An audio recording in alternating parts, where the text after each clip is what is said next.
สวัสดีเจ้าวันนี้อีเย่ก็จะปามาพอขนมเส้นเมืองแปะของโปรดของอีเย่ขนาดผ่าก่อนน้ำลายแตกเลาะมาพอเครื่องปรุงหนาก็จะมีพริกน้ำปลาน้ำตาลมะนาว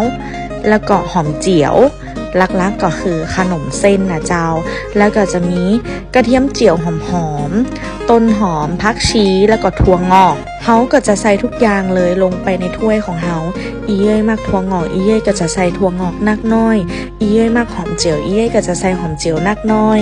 รับรองไข่มากินตึงบ่ผิดหวังเมินนานได้ปิกบ้านขอกินให้ชื่นใจกำเตอะและจากนั้นเฮาก็มากลน้ำใส่กันนะเจ้าในน้ำก็จะมีกระดูกหมูสับเลือดแล้วก็มะเขือเทศแล้วก็เครื่องเทศต่างๆที่ได้ปรุงลงไปเรียบร้อยแล้ว